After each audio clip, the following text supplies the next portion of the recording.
Hello and welcome to yet another episode of Arts Dynamics Talks. I am Sofie Marin. I'm founder and CEO of Arts Dynamics, and we are an arts entrepreneurship education company. We're providing a learning platform and entrepreneur network for anyone working within music, arts, culture, and entertainment.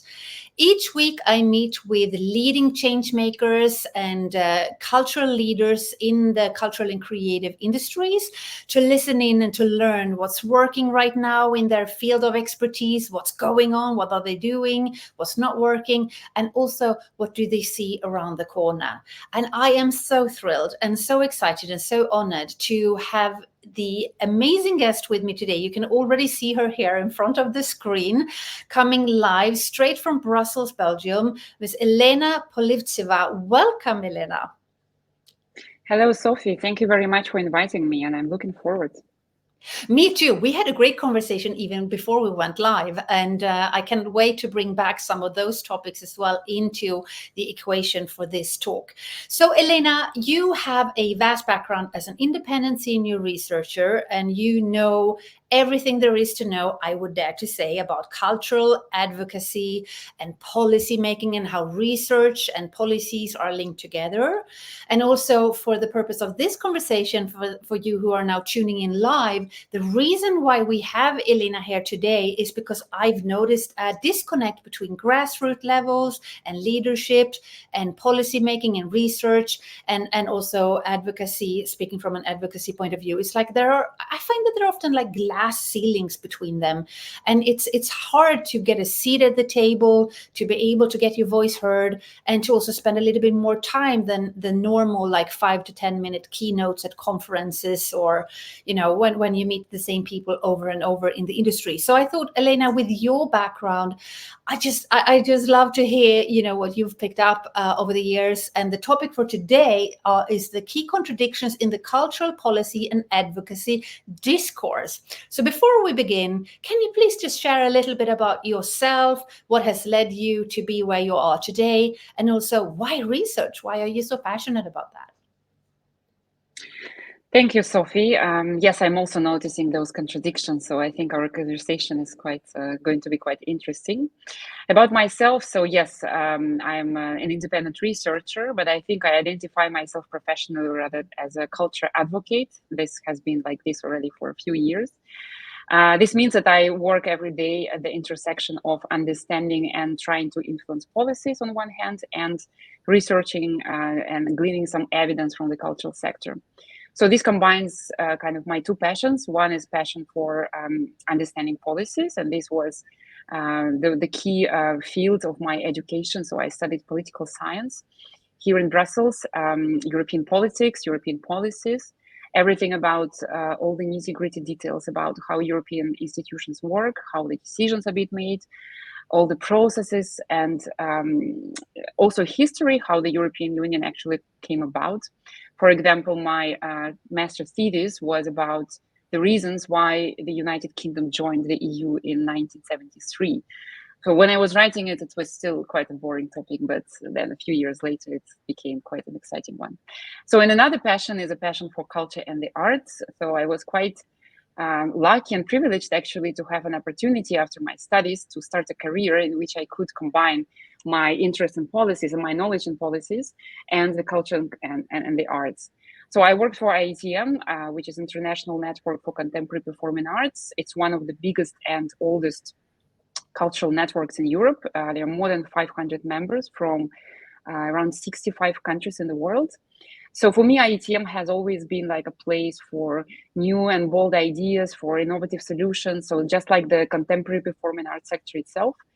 So we were quite lucky to, and not lucky, but actually like it was a very good place in order to try to advance very important policy debates, like the one on working conditions at the EU level, so which we started at the pandemic, and now it made its way into 3 European Parliament reports, and the process is still ongoing, so we're still quite following it. Then I was also project manager of Perform Europe. This was another initiative of IETM. It was, and it is, a funding scheme which supports green and inclusive cross-border touring in performing arts. When I was a project manager there, it was still a pilot project, which was probably the most exciting phase of it. So then I worked for IFACA, International Federation of Arts Council and Culture Agencies, as a senior researcher. This was a great experience to understand how national agencies investing in culture actually operate. And also I gained quite a global insight in cultural policy making, which was also the case for my consultancy experience with UNESCO. Now I'm a full-time independent only since beginning of this year. So you caught me in quite an interesting transition period of my life. So I'm involved in some very exciting research projects with some organizations here in Brussels. I'm also have also been the expert researcher at Goethe Institute for the project Creative Flip. Basically, my role is to support creating content for a new platform which contains information about different legal frameworks and policies in 27 member states of the EU about which define working conditions in the culture and creative sector: social security, labor relations, artistic freedom, and lifelong learning. So this is a bit where I'm at. And you ask why research? I think it is because culture advocate job can be quite exciting, as you can imagine, because you try to make change, you try to influence something, you try to create impact, but it can also be quite frustrating. Not only because it's hard to advocate, but it's especially for me frustrating because you get into the same debates all over again, because they're just unresolved, because they are still important but unresolved. And I will give you a few examples so that you understand what I mean. It's like art for the sake of arts or instrumentalization of culture. Do we accept instrumentalizing culture for this and that? How to measure intangible impact? How to use data for this and that? So like these questions are extremely important, but I feel that we are all getting a little bit like in the recurring cycle of talking about the same thing. And we are trying to lead debates which are quite convincing for those people who are already convinced, but not for those who try to reach. And I got bored, and I think the research is needed in order to connect knowledge which exists. There's so much knowledge and so many arguments which are there to connect it to policies. So that's why I'm mostly now involved in research. It's interesting, and I think we live in times now where people also question facts and data and research. So it just strikes me, as you mentioned, that how important it is to actually have hard facts rather than just what we think or what we believe. Is that correct? Do you see that too? Yes, I think my observation about questioning research is more that research is very often, unfortunately, not reaching the purpose. So even if it's quality and very well done, there is like kind of overproduction of research. And there is a lot of investment sometimes, even maybe not in our sector, but in general. But then there is not enough investment into the knowledge translation, how to translate that in policies. And I think that would be one of our solutions to solve the contradictions that we are going to talk about. Yeah.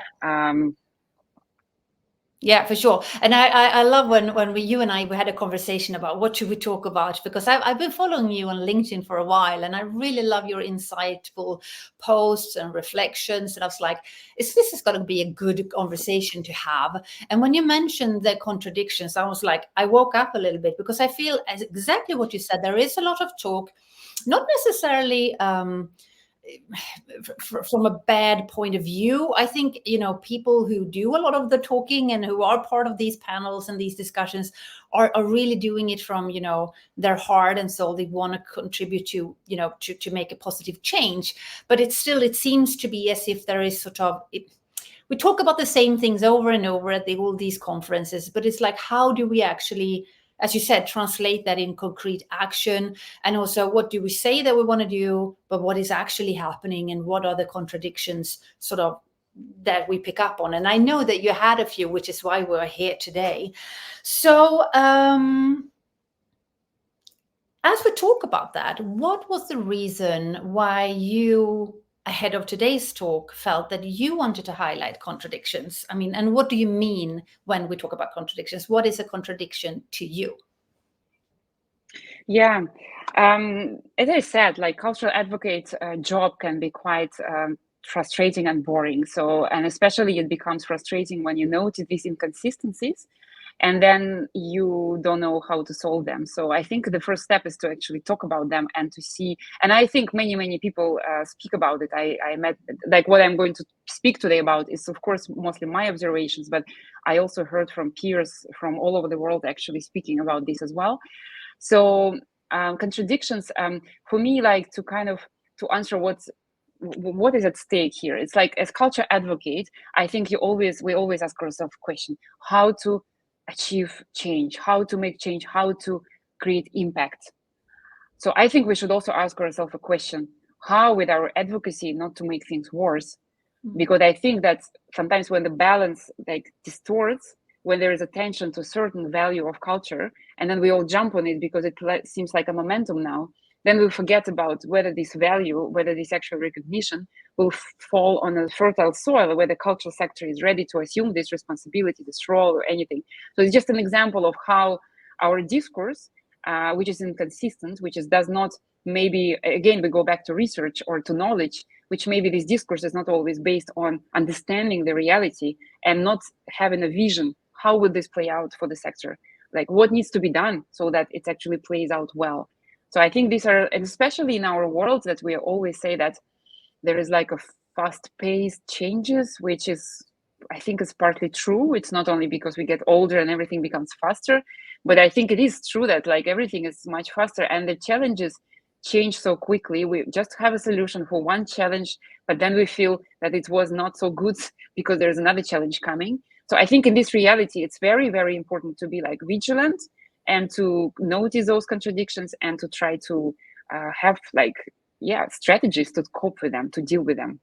Yeah, for sure. I remember I attended a festival where there was a speaker who mentioned that in today's world, because of the complexity, we actually needed artists and creators because we are known for our ability to have complex thinking and being able to solve complex problems.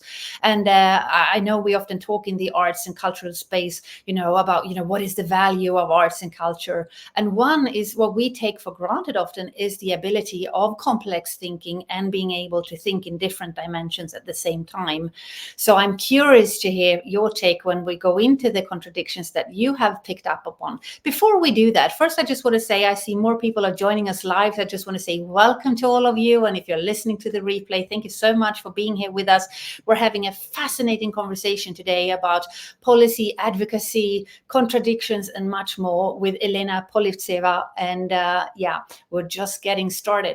But may I ask you, Elena, before we dive into the contradictions, what does it mean, advocacy, the word advocacy?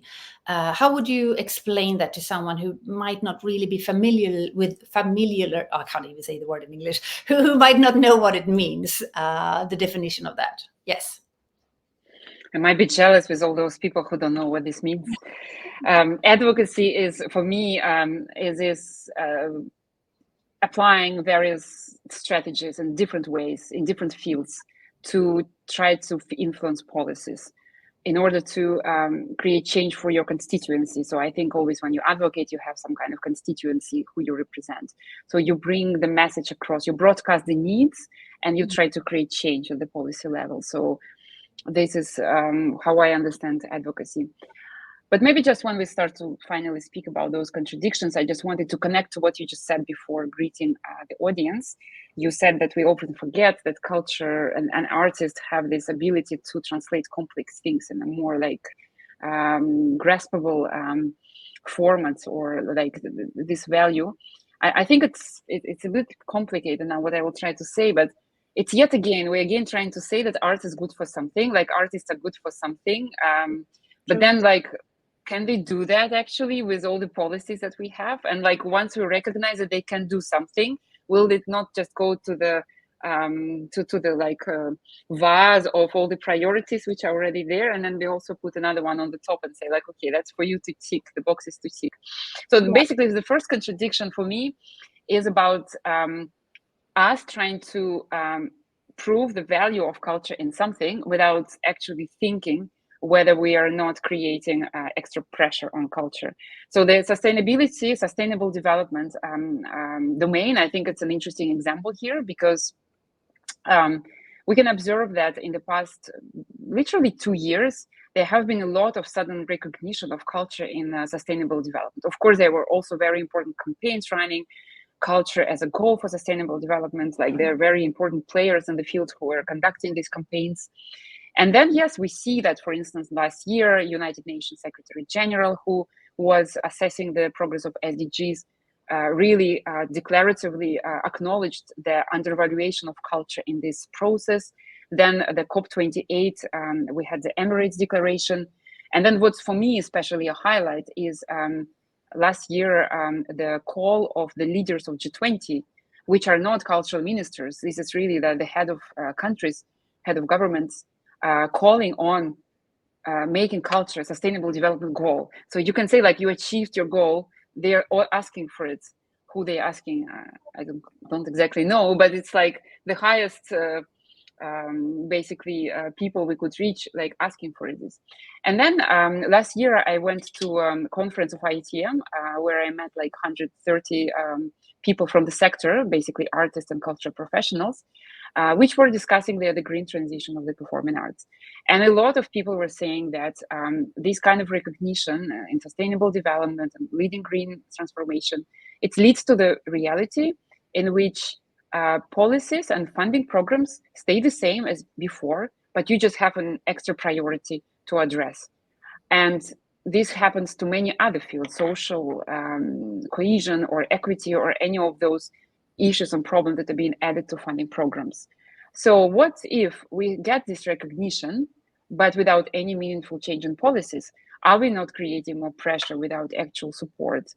So, and here, at this conference with IETM, so the goal was to kind of to see what the sector can do in order to transit, but then everyone honestly acknowledged that we are so much dependent on the system, on the policies, on funders, that there is a need for a green cultural policy.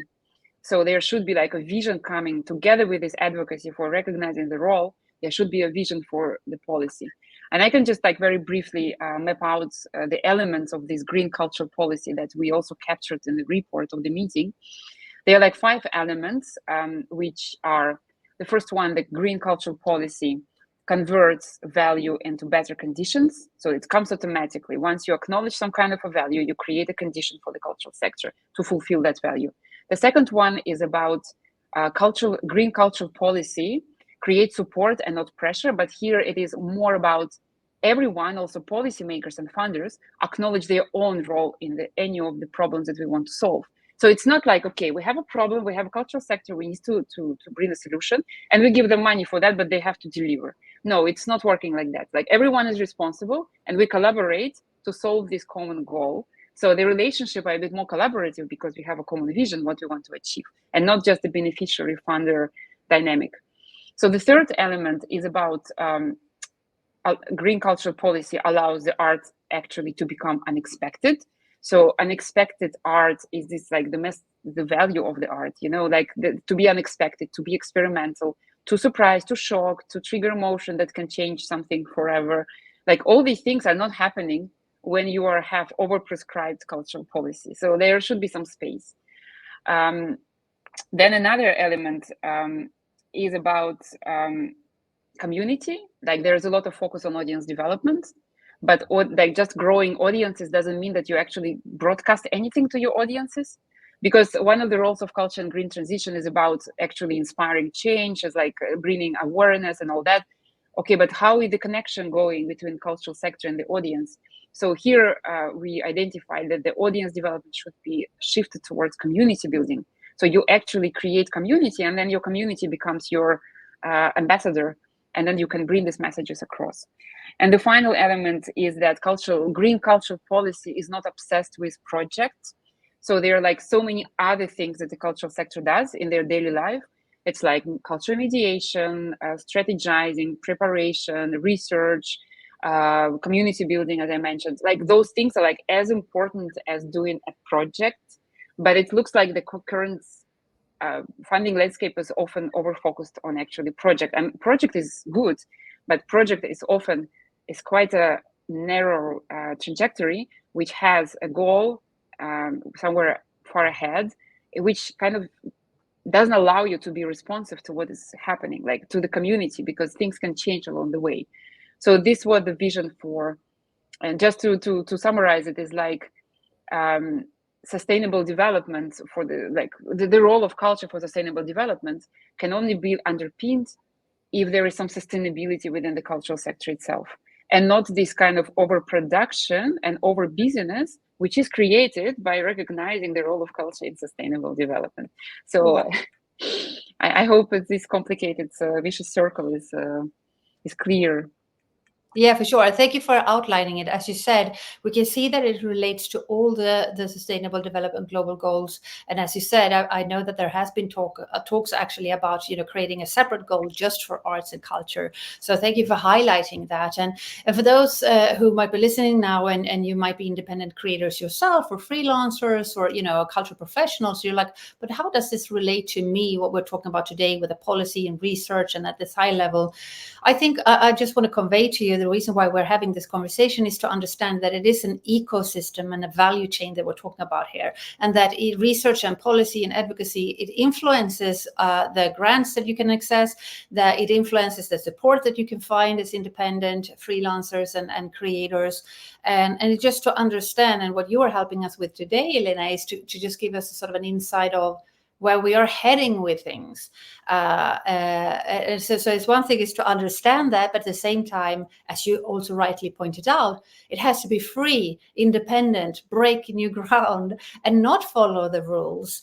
So that's a discourse in itself, I'd guess. Yeah, I think it's not only about the rules, but it's more about kind of, if you want to broadcast certain values of culture in your funding program, that funding program probably should be like transformed quite a lot, and not just to adding like, okay, these are the priorities which existed there for 5 years, this is the type of project we expect, and also there should be like a green element and the inclusive element and that element. So that's a little bit how I would see like a relevant transformation of policies and funding programs. For sure, and I've been told, people are, creating their applications. They're even going now to ChatGPT just to add these the topics that you just mentioned, just to make sure that whatever applications they fill in, it actually ticks those keywords and are able to tell, what kind of sustainable development goals that they are maybe, help solve and so forth. So this is super fascinating. But please continue. We've got several contradictions to cover. So. What's the next? Another one I wanted to point out, and I think I'm sure it will resonate with you and with our listeners. Like, you probably have heard a lot recently about health and culture for health, for well-being, mental well-being, or just well-being. So there is this growing debate and actually quite some recognition of culture's contribution to enhancing people's well-being. I observed that especially in relation to the pandemic, which as such was a factor deteriorating condition of people's mental health. There is like World Health Organization's series of studies actually about art's contribution to health. There are like some important reports, like Culture Action Europe's report, Culture for Health. There is now OMC group at the EU level about culture and health. There are also some initiatives actually outside Europe, which might be even older than European debate about it. Like in Australia, there was this report about creative solution for mental health crisis. So in the UK, there were some even like funding initiatives together with NHS. So there is quite some, for me, this is quite intense because it's like in some fields we have to prove the point and constantly bring data. Here I find the progress quite fast.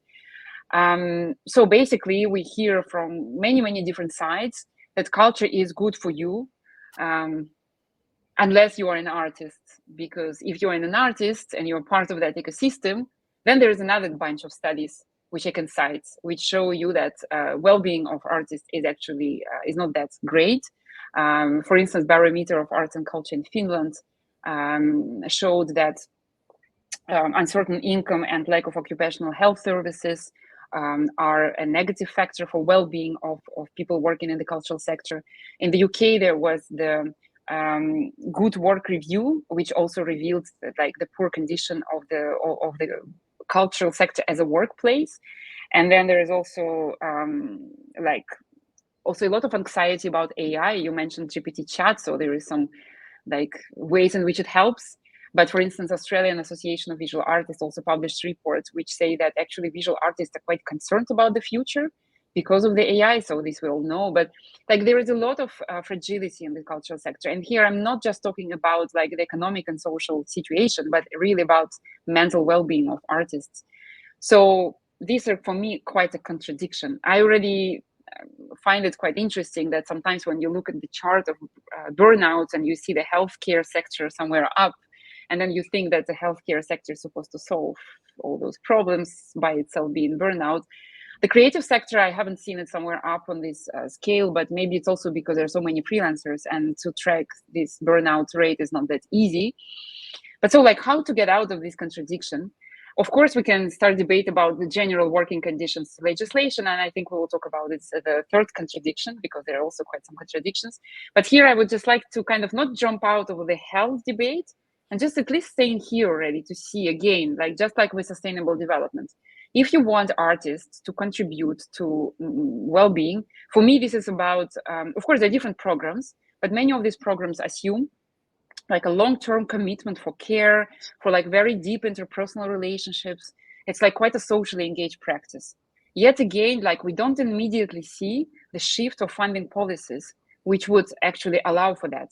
It's like it's a very fragile space in which you, as an artist or an arts professional or as an organization, you actually dare to build relationship with people who are in trouble, those people who have issues with their health.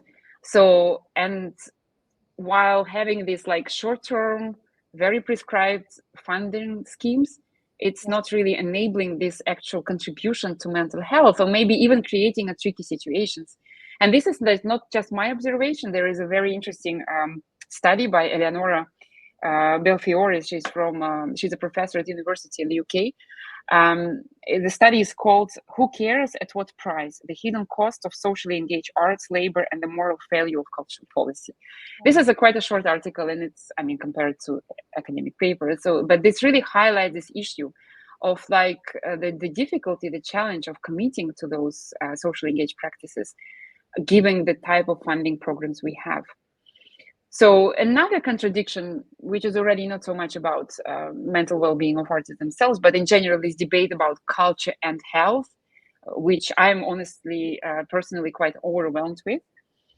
It makes me think, like, it looks like, for me, again, it's a very personal view, like I might have quite distorted observations, but it looks like anywhere else, we haven't achieved that fast progress. Like here, immediately, like, yes, even the World Health Organization is like investing in the studies. It's like, it looks like that there's quite some recognition happened.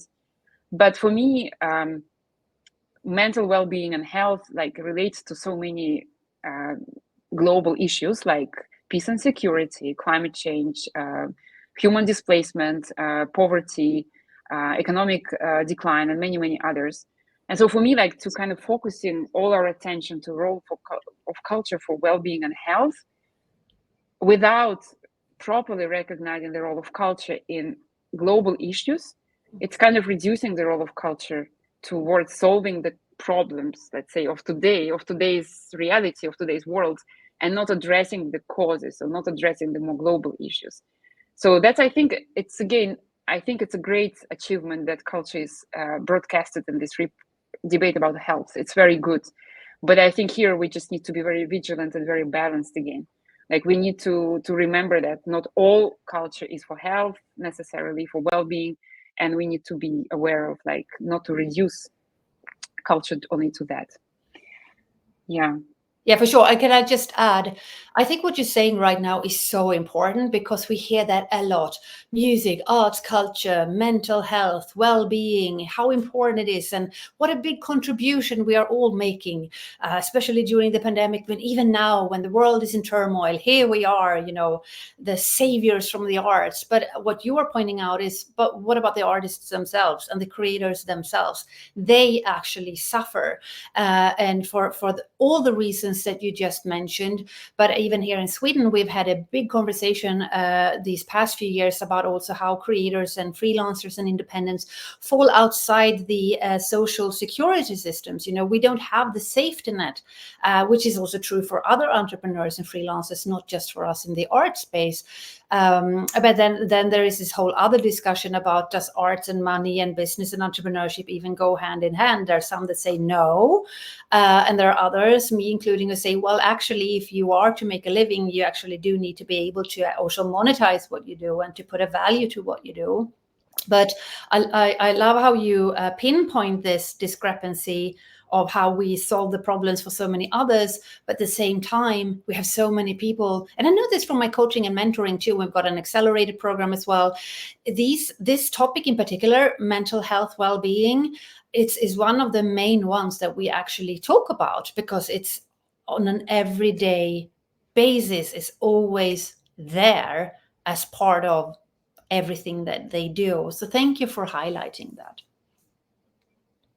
Yeah, and what you were just saying about the social security nets and the whole like protection systems, that's another very important topic where I think there is also quite an interesting contradiction emerges.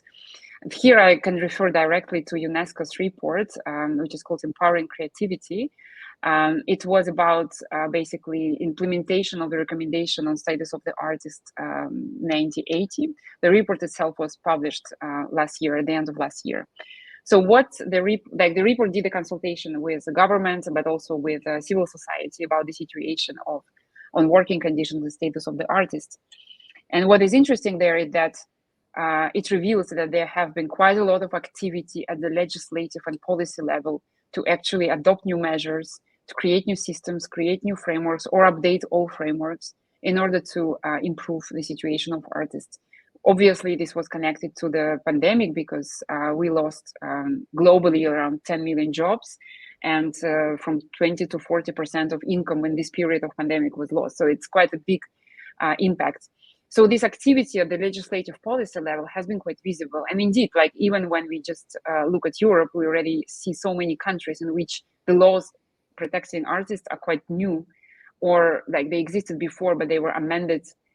But at the same time, and here comes the contradiction, the same report highlights that the fragility of the cultural sector remains the same or deepens. So it's kind of looks like that the situation is improving, but slowly, or not improving. So here it was also quite interesting to look at the data. So 68% of member states who fill out the survey of this consultation said that in their country there is a law dedicated to status of the artist, but only 36% of civil society representatives said that there such law exists. So there's quite a discrepancy, which the authors of the report connect to either that these laws probably don't work quite well, or they're not clear enough to practitioners, and practitioners maybe don't attribute importance to them because they don't change much on their real life, or maybe the enforcement mechanism don't work.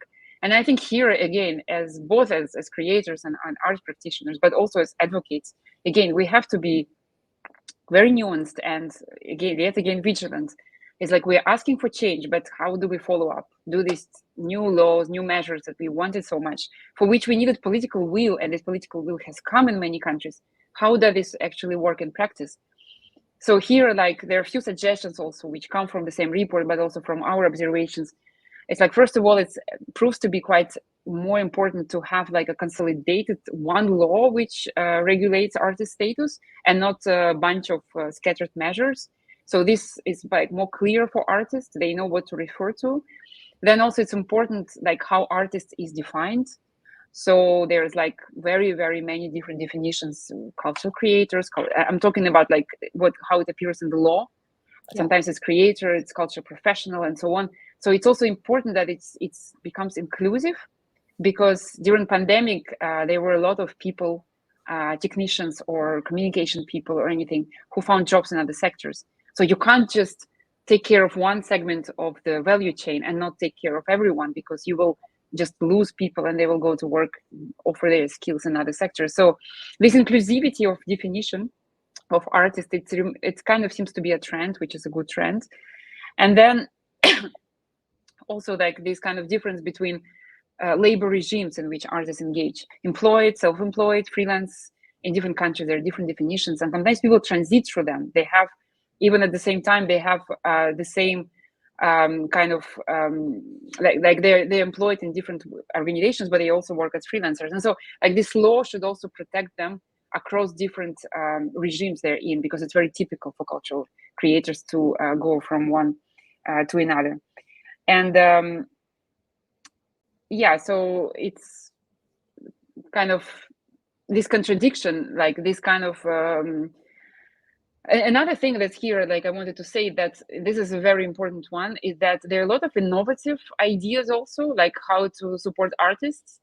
But what we should avoid again, and again, I'm being here rather negative and careful, is that these new ideas fall on the unprepared soil, like the other parts of the government or other laws don't really like allow for that to flourish, or there are some kind of new contradictions come, and then everyone makes a conclusion, this program or this initiative wasn't successful, so we go back to the status quo.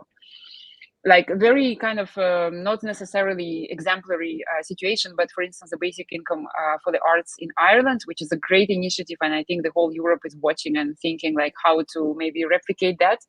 But for instance, there is a nuance that artists with disabilities have like reduced access to their disability welfare if they get the basic income for the arts, because this is counted as their self-employed income. So this is just an example of like how a new initiative, I mean, there might be with similar initiative many more issues which can say at the evaluation stage that maybe that's not appropriate because like it was in a pilot stage. And so that's why it's very important that when these initiatives are prepared, there is a dialogue with other ministries and kind of assessment of other legislation in other sectors, so that we don't kind of miss our chance to make a relevant pilot.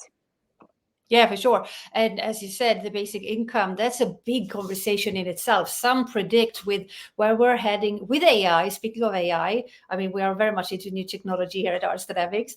We also talk about the whole sort of development of the creator economy and where we're heading with things, that we are moving towards a future where maybe that would be the solution. And in the end, we will all be sort of Renaissance artists, and the robots will take over the rest, you know. What is your take on that? If we could just do a little bit of a side note, you know, do you think that's where we're heading, or what do you see from your end? I don't know where we're going, but here I see maybe another contradiction, which wasn't part of my original list. Yeah. But we are so scared of like AI in the cultural sector, like the AI challenging human creativity. But I think the art sector is like the only one who can prove the point that human creativity matters. So it's like, I think that there's so much more power in the art sector to counterbalance that, so that there shouldn't be this necessarily like growing anxiety.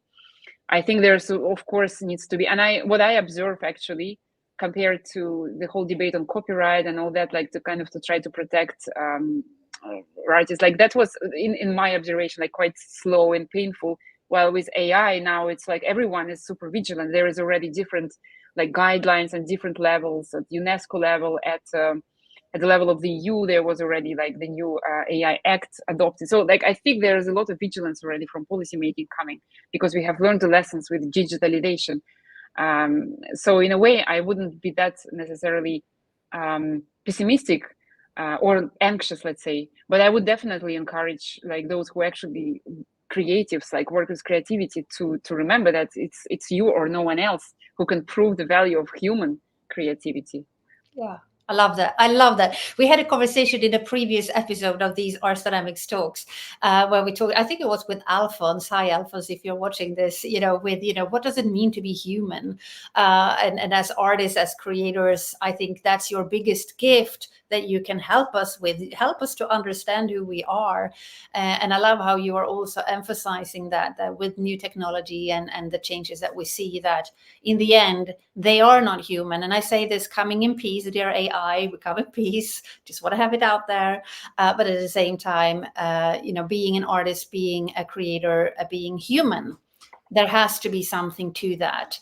And whatever happens in the next few years, we mustn't lose sight of that.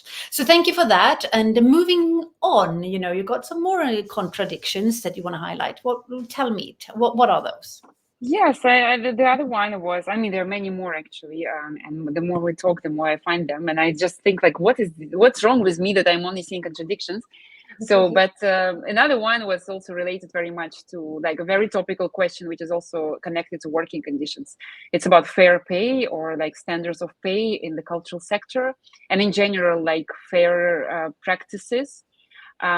This is a quite clear call from the cultural sector. Like there's also discussions in many fields, like how the cultural sector itself can change their practices towards each other and so on. But there is also a quest for like legislative system or some kind of fair code or something at the more like at the policy level, or maybe the condition in if you apply for funds you should comply with certain like pay standards and so on. So the idea is to increase the pay in the cultural sector. Like, so here I see maybe what I see kind of is lacking is a vision of where will the money come from, and maybe not necessarily even that, but like what are the ways to do it.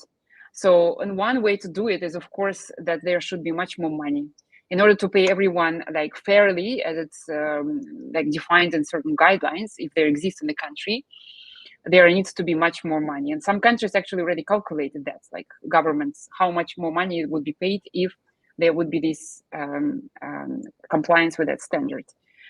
Can we assume that this is something that will stay there? Like, is it not just something that one government wants and then it will drop again? And then what do we do with the standards? Do we fire people? Like, how do we feel about that?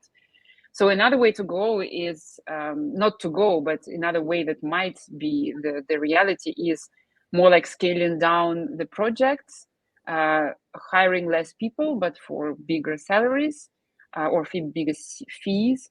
But then here it's important to see like, okay, we pay properly to fewer number of people. How do we still feel about our whole inclusion strategy? Like we wanted to include more people every day, like everyone's right to be practitioner and so on. And the second thing is like, will they still be expected to do as much work, these fewer number of people? Because again, if funding policies don't change and they still tell you this is the priorities, plus we have that green and this and that, and the project is for you 3 years and you have to produce this amount of work and you have to create this festival in which you have to host like this number of people and you have to fairly pay to your staff. So will these people will be able in a reduced size to create the same output as it was before? So this is an important nuance to figure out. And another thing, like if there is no possibility to raise budgets and there is no willingness to scale down the team, are we prepared to have less art? Like less output, less work? Are we like prepared? Are we trained? Or maybe are we all agree that we need to focus on impact, on connection, on deepening, like the quality better than quantity, so on. So these things are like, they are unresolved. And I know that they are now like quite topical in many countries. And there is also this dimension of international work, because in some countries, like you have higher standards, and also after new measures, like the standards are even higher. But then there is this whole necessity to work across borders. Will it be still interesting for artists to go to another country when they won't be paid as much? Like, where do you define the fairness? Fairness for the one who pays in a less economically advantaged countries, or for the one who comes from more economically advantaged countries? I think here a solution could be that at the EU level, at the cross-border level, there's definitely at least like a conversation needed, an attempt to have this conversation, to define those standards and to figure out those issues, like how do we actually achieve fair pay, which I think it's a very important goal, but how do we not create like quite negative effects with that? Like, how do we not create some elephants in the room which we will not know how to get rid of afterwards? So this for me was another important contradiction, which is probably one of the most important ones. Can I add to that when you say that? I recently seen, again, several posts online on social media, especially from women leaders, women creators, or gender, those who identify themselves as gender expansive. And they say whenever, because 8th of March is coming up, so the Gender Equality Day, and they are being asked, and I have been too, to come and do things for free because it is, for the cause. And some have raised their concerns and said, why is it that I, as a female leader or someone who knows what I'm talking about, why should I suddenly do things for free just because it's the 8th of March or whatever it might be? It doesn't have to be that particular day. And I think, when you mention, what you're highlighting right now, it sort of is both ways. It's one is from a policy perspective, what is fair, pay, what does it mean, quality versus quantity, inclusion, exclusion, so forth. But also to my friends in the industry, those of you who might bring people in to come and train, speak, perform, whatever it might be, create. And also for you who are maybe being asked to come and contribute, I think we need to have a conversation about when to say yes or no. I'm not saying that you can never say yes to things that are free or sort of lesser pay, but there is something here that is a little bit like an elephant in the room, but we can all see it kind of. Especially when it's sort of causes that are dear to our heart, we are expected to chip in for free or at a very little pay. And I just want to mention it as a result of what you just said and call us upon it and avoid that we either say yes to things where maybe we shouldn't, or that we actually offer it to other people when maybe we should actually pay them better. I don't know. What are your thoughts? Yeah, absolutely. I think for me, that's a very funny, in a way, domain here to say, is it okay sometimes to do things for free? And it all goes on and on, because when you do something for free, this makes people to expect that others will do it for free. So in a way, when you accept a free assignment, you are kind of responsible for dynamics in the sector. But it's also difficult because if you say no in your position, not you, but one of us who has some experience and other alternatives, that will have one effect, and someone who is just starting, that's another effect.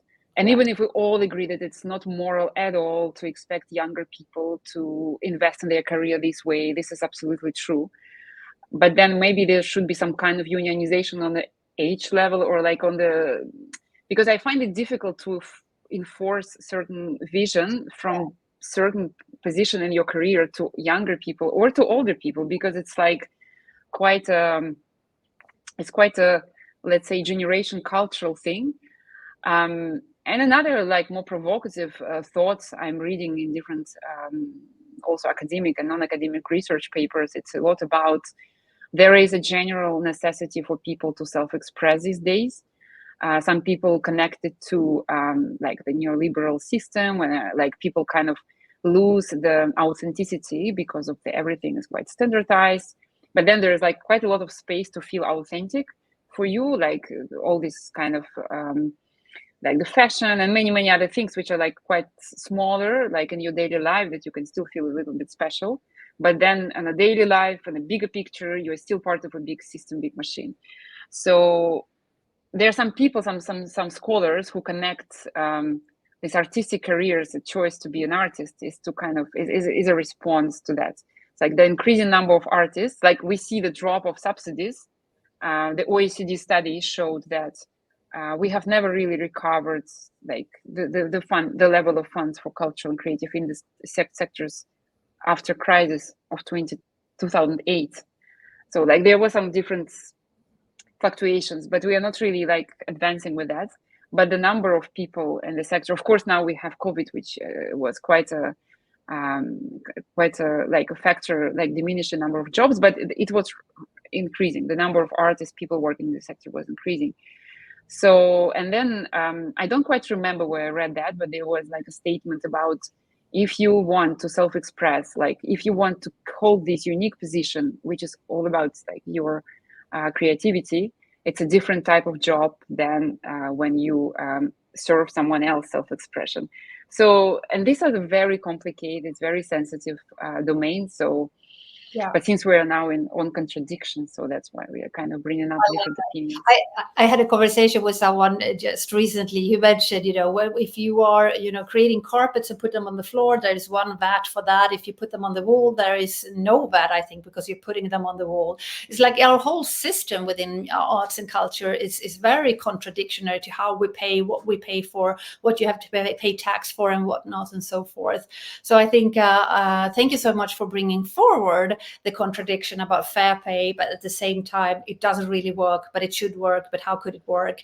I'm really curious as well for our listeners today. I would love to hear your takeaways, your biggest insights, your takeaways from this conversation. If there's anything that stands out to you, from what we are talking about here today.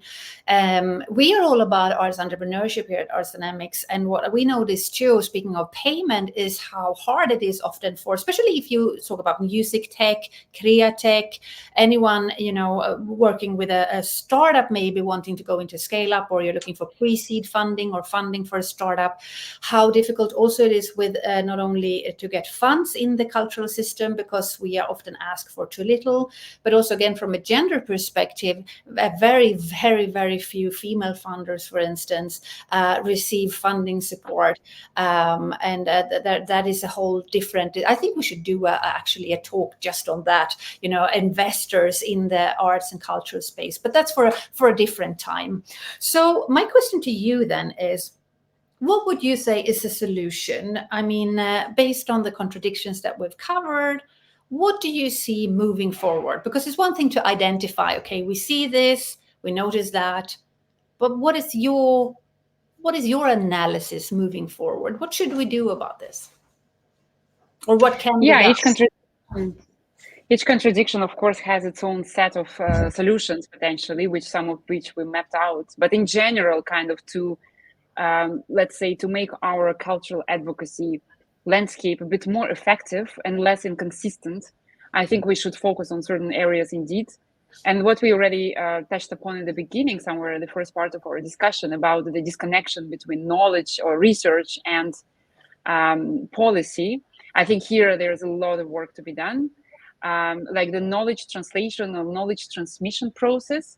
This is something that is not our strongest point in the cultural sector. Like there is, for instance, the knowledge translation toolkit by Gavin Bennett. It's a very interesting book, and I think like it's also quite simple one. It's for everyone who is doing research or who is doing advocacy, is to see how do you connect these two dots. And there are some quite practical recommendations here, like the recommendation number one, and this is like kind of coming from me and not from the toolkit, is that there should be a recognition, or like there should be acknowledgement that the knowledge translation, this process of bringing your research to the ears which need to hear it, is a separate job, or not necessarily being done by a separate person, but it's a task which requires investment, time, human resources, energy, and like due attention. And this task is as important as knowledge creation. So imagine now, everyone who spends so much time in like creating knowledge would spend like also, I don't say as much time, but like also a lot of time on then thinking how to bring this knowledge across. So here is, of course, it is of course about communication or dissemination, but we should start even earlier. It's like when you create a research paper, which you want to have to be a tool which creates change at policymaking level, I think in one or another way, you should involve your target audiences, basically your policymakers, in defining like priorities, the questions, and the type of data or type of knowledge that you want to bring to them. Of course, there should be different limits to that, but and there are different models again that were presented in that toolkit. There is like a push model of bringing knowledge to policymakers, and then it's a pull model. The push model is that when you are proactive, you create a knowledge and you bring it to them. I think in this case, it's of course you can involve policymakers, but you can ask like, what question would you like to answer? What don't you know right now? Or like, are you interested in that? Or at least when would you need this data? Is it too late maybe now? Or like, when will be the right time? So it's definitely very valuable to involve them when you create research. And then, of course, they will also remember that they will feel some kind of connection to that paper that you will create afterwards. And so the pull model is that when they ask you to create that or this, I think this is more like consultancy type. This is quite straightforward.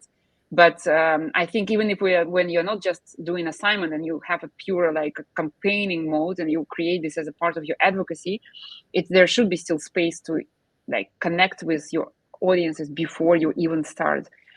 Like another suggestion is, I think like the most impactful policy research is about framing debates rather than like reacting to something. Framing debate, not necessarily bringing completely new ideas, but maybe picking up on some ideas in the debate which are there, which are emerging, but nobody knows yet what is this about. Like, for instance, fair pay, it's a very old topic, but in some countries, I think, for instance, at the EU level, it would be interesting to have a paper like or research to glean all these issues that we talked about and like to bring good like to basically to pick up emerging issues which are not yet talked about and try to bring them in a objective and really data-driven way. So another like important element here is like how you bring your audience or how you bring your knowledge across. It's like in which format. Of course, people like videos. Some people don't. I think the brief papers. This is the key. And also, I think what is really working today is like synthesize, key points, takeaways, learning points, not simplifying it, but to bring to people, to busy people, like, why do you need to know this? First, what do you need to know and why do you need to know that? So, and yeah, the whole knowledge management, that's already another domain, but like, how do we manage our knowledge in the sector? It's like the right knowledge at the right place at the right in the right moment being brought to the place where you want to make a difference. So this is also part of that toolkit I was mentioning. And I was working in a network, in a big network, and there was so much knowledge, but I feel like it needs to be organized, it needs to be synthesized, it needs to be captured again. And I think there is a lot of work to be done here. And if we speak about practitioners, I know, Sofie, you like to go back to the field. Here, it's like, I think documenting your work, like really after having done something, like after having produced something, to pause and to analyze it and to see what you learned from it and what do you want others to learn from it. Is it captured? Is it being disseminated then? Like there's this extra layer of work which would bring, like, if you created some innovative solution, for instance, for a green festival or a green venue, don't you think it would be interesting for a stadium to learn that? Like, how do we bring this knowledge across beyond our sector? I think there's like, but of course it's a separate, as we said about green cultural policy, not all about project. There's so many other activities in the sector that we need to learn and to be supported to do, like, for instance, to do this knowledge management and knowledge translation. That's also this important field which needs funds. Like some other areas in which we need to be like extremely attentive or active to solve these contradictions. I think it's a lot about trying to be nuanced, and like I said a lot that we are tired of this debate, we are bored, we need new vocabulary, new frameworks, new that. We shouldn't have new vocabulary just for the sake of having new vocabulary. It's like some things are not resolved yet. We still don't know about intangible impact, how to measure it and all that. Like, okay, some people know, but I have the feeling that it's still being in the air, and like all this art for the sake of art. It's like, I think we have to bring this old debate forward.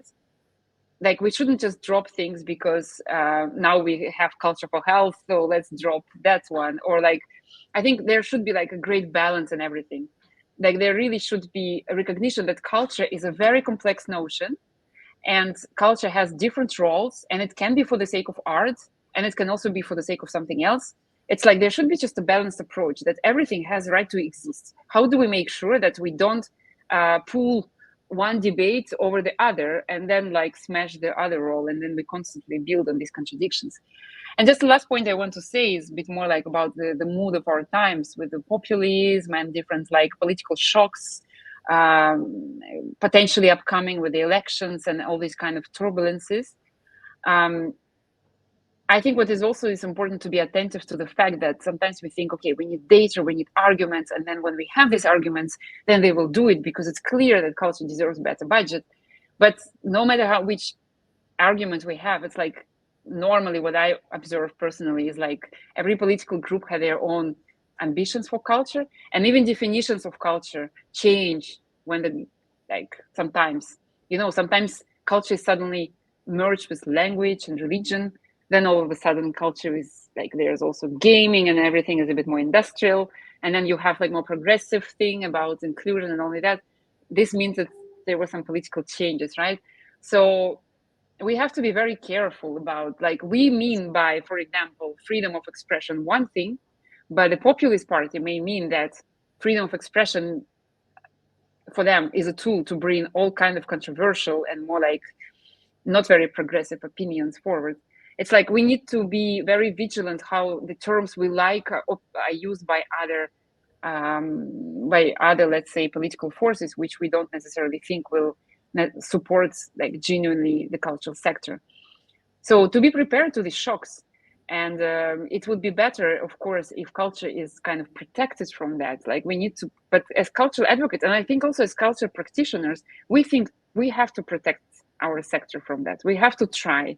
We have to try to stick to the same values, to the same definitions, and not to be torn from one purpose, from one sake to another. Again, referring to my previous kind of plea, like let's try to stick to balance. Let's try to solidify something in our discourse. Yeah. Yeah, wow, that was these past few videos were so powerful. And what I'm hearing you say, and I don't want to put words in your mouth, but number one was some of the biggest takeaways that I had from what you just said was, number one, you had actually some concrete action points for creators and cultural professionals who are listening right now, to track and measure and to be able to describe what it is that you do. I think that's so important. I've seen that too also when I've been, working in senior management positions in-house as an employee myself. There is often this a need to describe what we do, and often as freelancers and independents, we don't do that. And I just want to add to that, it doesn't mean necessarily that we have to reinvent the wheel from the beginning, but rather, just like you said, you're already doing all of these things anyway. Is just to take a few minutes and just jot it down on a piece of paper and just have it down in writing, so that you can then explain to someone else in power or a decision maker somewhere what it is that you're doing and the contribution that you're having. And also what you're saying, and I so agree with that arts for art's sake versus arts for the good of other things, they have to be able to sort of coexist. It's not either or. Yes, it is good for many things, but arts for itself is really important to protect. And speaking of the upcoming elections, and from a political perspective, that's a huge topic, and I'm glad that you touch upon it. And each and every one to their own. I have to say, I know we've got a very diverse crowd here in this community, which it should be. We always sometimes joke that this is like the United Nations of creative entrepreneurship, because we've got so many different people from so many different backgrounds and political views, and that's perfectly fine. But as you said, yeah, just to be a little bit aware of what we actually mean. And speaking of language, I asked you at the beginning, what does advocacy mean? What do you mean? What is your definition of that? So thank you so much for just highlighting that. I'm noticing that we are starting to run out of time. This is, again, a fantastic conversation, and thank you so much for your time. I'm so appreciative of that, and I see many people are with us still, which is fantastic. Again, I would love to hear your takeaways from listeners who are here. Some insights that you have, that would be fantastic. Elena, as we start to wrap up, I'd love to hear from you. Looking into the future, you as a researcher and with what you're seeing, where do you see yourself in the coming years, and what are some future trends that you're picking up on? There's actually two questions, but I weave them into one. Where do you see yourself in a few years' time, and also some future trends that you would like to highlight for us? It's complicated questions. I don't know which one is more complicated, but the future trends, I think that culture is going to be like gaining it's reclaiming its space in different debates. That's what I believe it will happen. It will also be used a lot in politics in the upcoming couple of years. So that's for us to be prepared for, and not to get overexcited when suddenly we see that culture is supported for this or that. So this is definitely the trend. I do hope also that like this kind of the working conditions debate will also bring to some normalization of basically fair practices in the sector. Okay, with its like imperfections and with some different contradictions that we are highlighting here, but like I do believe that this is going to happen in some years. And there will be also, like, thanks to this kind of UNESCO report, like sitting down and thinking what works, what doesn't, and trying to move ahead. Like also there's a lot of this peer-to-peer cross-border learning, like it's also very important, like benchmarking, that governments look at how things are done. So I think this is also very important. Yeah, I will not, these are the positive trends. So, and I hope, how do I see myself in 5 years? I mean, you already caught me in a quite an interesting period of my life when I just started my independent career, when I kind of explore and just like enjoy really to choose projects I really like to do. But I do think that I would like to be involved as much as possible into policy research, which I mean like the research which brings nuance, not so much brings change maybe per se, because I like and I think we need independent, like objective research and even honest research for ourselves in the cultural sector. I think I would love to be involved in this type of work. I'm dreaming about that we have a think tank which operates like across borders and which really being like an honest and a well-listened stakeholder in the debate, which is brings this nuance that we are all need in this like noisy, oversaturated environment with all kind of ideas, information, and the rapidly changed challenges we have to deal with. I think that's a little bit the future perspective. I love that. And is there anything we can do to help or support where you are heading? Sofie, I think you already like, and I said it to you when we just connected. I mean, I love this format, and I'm all up for this type of things, because I think we need, and I think this professionalizes our sector, even if we're now making people more like kind of treating with more human approach and inviting for a bit more like blah blah conversation, which I don't think we had, but it's like more kind of personal. But I think it's really making our sector more kind of understanding the issues. Like you bring voices in a very different format than when people speak on panels. So I think just continue inviting different voices. I would, and I know you will ask me who would I recommend you to invite. I mean, invite younger people and invite people who like think the same way as I think your format is done. It's like in an unconventional way to bring important nuance and to actually, just like we were saying, green cultural policy makes art unexpected again. I think your format also invites for this unexpectancy. And I think that's what how you could help. And I think it's just already happening. Oh, fantastic. Thank you so much. That is the point, as you said, just to come together and not sort of work in silos, but rather just bring together the cultural and creative industries and professionals at all levels and have conversations about real stuff that's happening here and now, and also to navigate, you know, the times that we live in. Again, I really don't believe that anyone has all the answers. And I feel that often we have these filter bubbles where there, you know, sometimes it's not said out loud, but it's you somehow pick up what it's okay to talk about and not. You know, but there are like cues, you know, and we talk a lot about inclusion and everybody should be part, but it's even saying just that, you know, we should be equal and inclusive, but it's like, but should we be inclusive, or is it actually us then putting ourselves at the center and we have people on the outs? It's just that whole conversation. So it means a lot that you say that, and I really appreciate that so much. So I guess then I would love to hear who you would want to bring on if you had a particular name. But also before that, is there anything that I haven't asked you? Anything that a question you might want to answer, or just anything that you just want to pass on to the audience listening today? Not really. I mean, I just wanted to add a little disclaimer to go back to these bureaucratic panels and all that, like to make your format also a little bit tiny more bureaucratic. Everything I said was just my personal view. And I think we touched upon like quite kind of controversial things, which some people will say, I don't observe that. In my country, it's not like this. So this is just like what I see working a little bit across borders and most also globally, but also now at European level more. So, and if somebody disagrees or has some other contradictions or maybe has some other views on those contradictions, I think it would be great if people could share some thoughts, I don't know, maybe on LinkedIn afterwards or here in the chat if there's still 2 minutes for that. And the person, I think like I would have a very big list. I mentioned Eleonora Belfiore when I was talking about her research on socially engaged practices. I think it's someone you would really love to talk about, she's quite strong in her views and she's quite very, very interesting researcher. So I think it would be very interesting to speak about these and other things with her. Do you want to mention the name, or maybe I didn't pick up the name?